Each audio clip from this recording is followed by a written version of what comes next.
कभी कभी एक साधक की साधना वर्षों की तपस्या के बाद एक ऐसी अवस्था में पहुंचती है जहां कुछ भी पहले जैसा नहीं रहता। शरीर वही होता है, सांसें भी वही चलती हैं, लेकिन भीतर एक ज्वालामुखी जैसे जाग जाता है। यही है कुंडलिनी का जागरण। पर क्या यह अंतिम लक्ष्य है?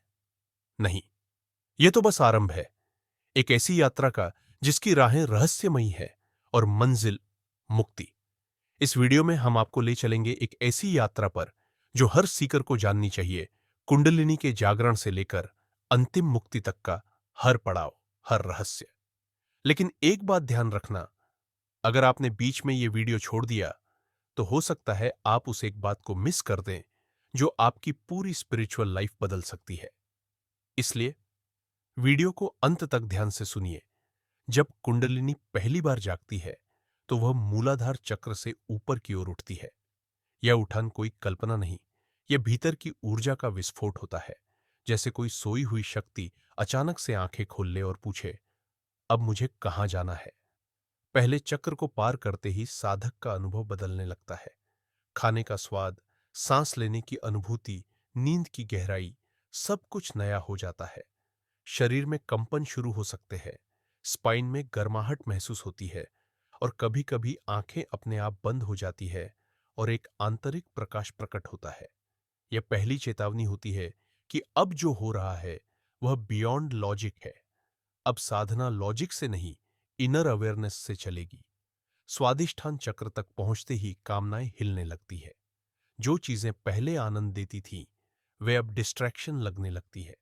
कई बार साधक असहज महसूस करता है क्योंकि उसके भीतर एक तरफ लौकिक इच्छाएं उसे खींच रही होती है और दूसरी तरफ कुंडलिनी उसे ऊपर की ओर खींच रही होती है। यह संघर्ष इंटेंस होता है। बहुत से लोग इसी जगह पर रुक जाते हैं क्योंकि ईगो डर जाती है, आइडेंटिटी टूटने लगती है। मणिपुर चक्र तक पहुंचते पहुंचते साधक को पावर का अनुभव होने लगता है। आवाज में ऑथोरिटी आ जाती है, आंखों में चमक और मन में क्लैरिटी। लेकिन यही सबसे बड़ा इल्यूजन भी आता है, सिद्धियों का मोह। साधक को अनुभव होता है कि वह हीलिंग कर सकता है, लोगों का माइंड पढ़ सकता है, शायद कुछ फ्यूचर ग्लिम्पसेस भी दिखने लगते हैं।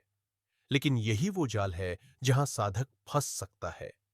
अगर ईगो ने पकड़ ली ये सिद्धियन, तो कुंडलिनी फिर से नीचे लौट सकती है और वो सबसे पेनफुल होता है। कुंडलिनी का चौथा पड़ाव, अनाहत चक्र। यह हृदय का केंद्र है जहां प्रेम, करुणा और भावनाओं की शुद्धता रहती है। यहां पहुंचकर साधक का हृदय पिघलने लगता है। वह रो पड़ता है बिना कारण, किसी फूल को देखकर, किसी बच्चे को देखकर या केवल साइलेंस में बैठकर। यहां भावनाएं डिवाइन बन जाती है। कोई पर्सनल डिजायर नहीं रहती, बस एक यूनिवर्सल लव जागता है। साधक यहां महसूस करता है, मैं सब में हूं और सब मुझ में है। लेकिन यह भी एक परीक्षा है, क्योंकि यहां एक सुबले अटैचमेंट जाग सकता है। मैं दूसरों की मदद करूं, मैं सबका भला करूं, और इस मैं में भी ईगो चुपचाप छिप सकती है। विशुद्ध चक्र पर पहुंचते ही कम्युनिकेशन बदल जाता है। अब साधक बोलता कम है और जब बोलता है तो शब्द भीतर से आते हैं।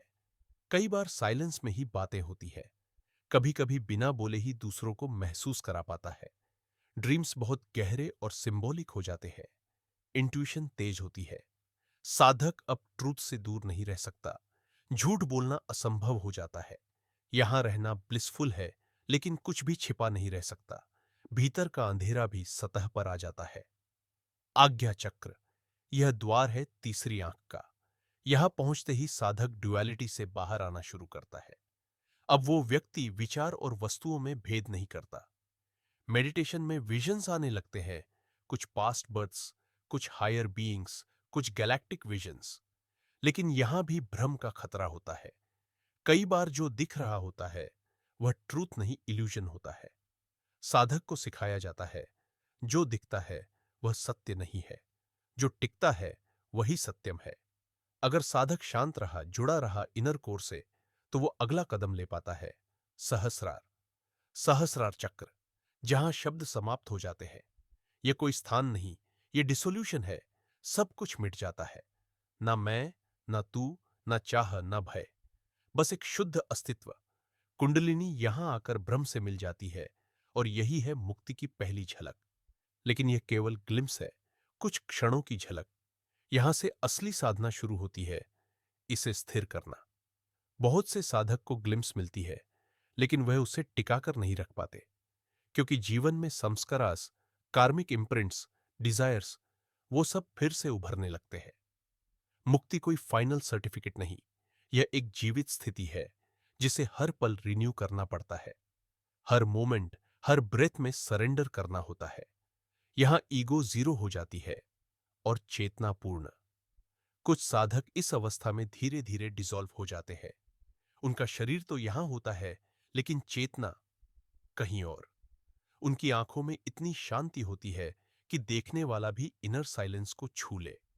वे कम बोलते हैं, लेकिन उनकी उपस्थिति ही सबसे बड़ा ज्ञान होती है।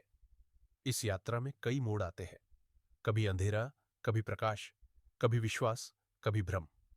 लेकिन एक चीज अगर स्थिर रही तो वो है सरेंडर। अगर साधक हर पड़ाव पर खुद को डिवाइन के चरणों में अर्पित करता रहे, तो कुंडलिनी खुद उसे मार्ग दिखाती है। कभी आग बनकर, कभी जल बनकर, कभी क्रोध में, कभी प्रेम में, कभी शून्य में, कभी परिपूर्णता में। वह हर रूप लेती है ताकि साधक को उसकी पूर्णता में पहुंचा सके। यह सफर अकेला होता है, लेकिन एक बार जब यह भीतर घटित हो गया, तो कोई भी अकेलापन शेष नहीं रहता।